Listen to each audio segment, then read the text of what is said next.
Howdy, folks. Thanks for tuning in. Hope y'all are doing okay today. So, I wanted to talk about something that's just bugging me. So, the county that I work in has been updated by the CDC from yellow to red for COVID. And I've done a little digging into the numbers, and the data over the past 6 months that I could find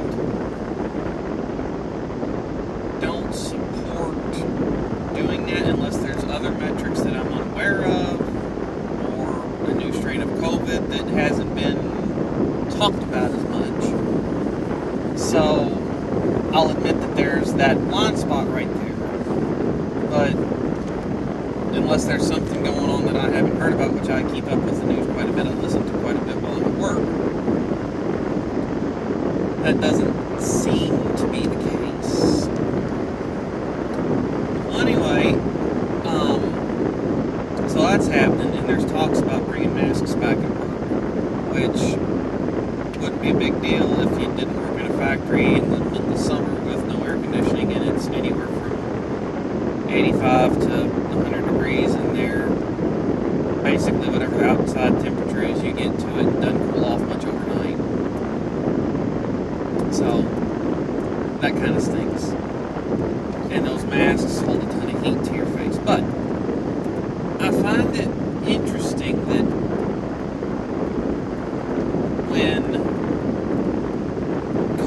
when the vaccines came out and when the masks kind of started going away originally, the vaccines are this effective, the masks do this much good, blah, blah, blah. And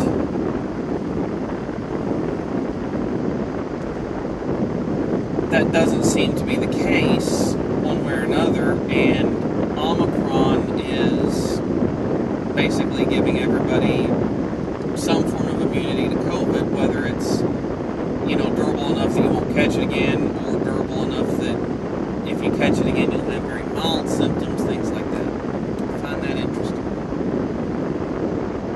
I also find it interesting that in the vast majority of cases, when it comes to monkeypox, it comes from gay men having intercourse with each other. That's not a moral judgment. That's not anything against gays. That's just a medical fact that with monkeypox there's a higher risk of contracting it if you engage in certain types of activity with infected people.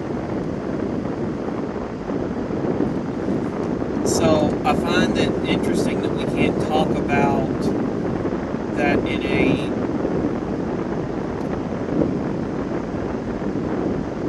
truthful, scientific way without coming across as offensive. And I find it interesting that we're talking about COVID in such a scientifically and medically false light when it comes to the efficacy of vaccinations and masks. I understand that they do something, but they are not as effective as originally built. The people that got vaxxed are essentially the long-term test data, and that data's coming in, and whatever's coming in is coming in, and it's not as sunshine and rainbows as everybody thought. Just leave it there. So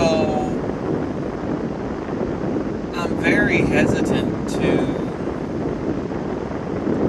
with the amount of new data that's coming out concerning COVID and concerning monkeypox. I don't understand why anyone would be very willing to trust the health institutions anywhere in the world, really, unless there was some place that was actually honest and kind of followed the data trends more than followed a predetermined solution for the problem. I don't see why anyone would really trust their health establishments on monkeypox or new COVID data. Right now, it seems like they've just blown all credibility. And the reason I say that is because I've had people or places blow credibility in the past, and it's not somewhere, oh, they got this wrong and lied about it to our faces. They wouldn't do that again. It takes time it takes a consistent, proven track record of being either right or admitting rapidly when you're wrong to earn credibility back. And what do I mean by that? Okay, when COVID first hit, they were talking about how transmissive it would be, about how detrimental and deadly it would be to vast swaths of the population. And I've been saying this since COVID became a thing, that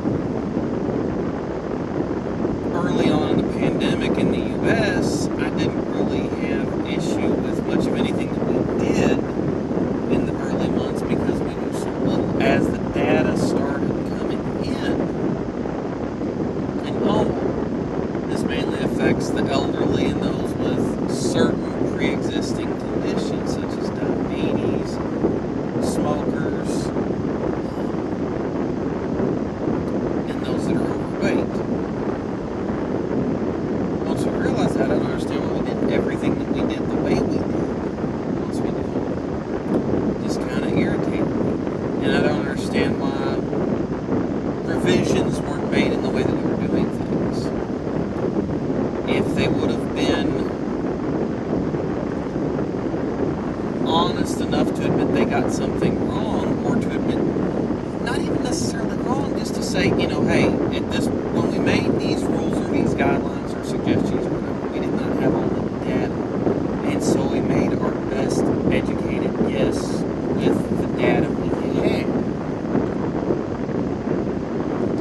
That's fine. Here's our newer, updated guidelines based on the data we have. That didn't happen till way later on in the pandemic, and then on top of that, you had vaccines that weren't effective that came out, or that weren't as effective as they were originally on the original variant. Specifically, when it comes to long-term durability, the masks are not as effective as originally thought, with the exception of KN95s, which I don't see many people. And most forms of facial coverings outside of medical grade masks, KN95s or N95s, don't do much to prevent the spread of COVID. I'm just frustrated. I think that the pandemic, due to the current death rates, not the infection, but the death rates, because, okay, I'm old enough to remember when, if you got sick, you went into work, you used hand sanitizer, and you didn't touch people, and you took your cold medicine in with you, and you just suffered through. In my first year at my current job, there were a couple times I got sick, and I had to, take in a bottle of Robitussin and some vitamin C and suffer through being sick at work. It sucked.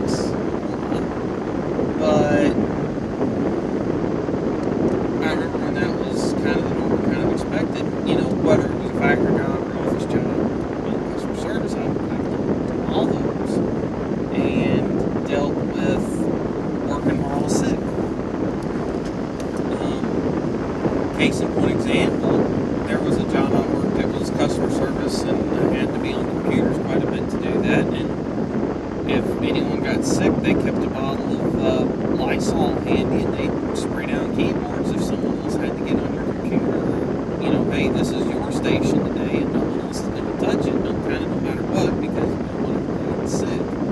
And you just kind of, don't shake hands and stay out of people's bubbles. Socially distance is the term goes now. I just, I wish that we could rewind to the 2019 rules about being sick. Because people die of illnesses that are communicable all the time. And now, due to the fact that we know so much about COVID and how to treat it, people don't seem to be dying at anywhere near the rate that they did previously. The infections are still up, sure. And when I say up, I mean there are still people transmitting COVID. It's not anywhere near the rates that it was previously. But there's still COVID, for sure. And there's some people that are catching it multiple times. I just wish that we could be honest with ourselves and realize that, okay, we've done all the things. We now have a highly virulent but low mortality strain of the disease. Everybody that wanted the vaccine has had ample opportunity to go get it. The people that don't want it, you're probably not going to change your minds on that. And that's a them decision. And with the efficacy of the vaccines, let me put it this way, if I had known then what I know now, I probably wouldn't have gotten jabbed, just because long term, a year out, I've heard that it's somewhere around 16% effective. That's true. But people are frustrated, people are tired of everything that's happening, and if you keep getting in the way of industries by imposing strict recommendations or even requirements for masking, especially those that are non-climate controlled industries, you run the risk of creating bottlenecks in the labor force due to people not being able to put up with the heat wearing the masks. I remember the heat-related injury rate was up while we were masked over the summer. And this is just at my factory and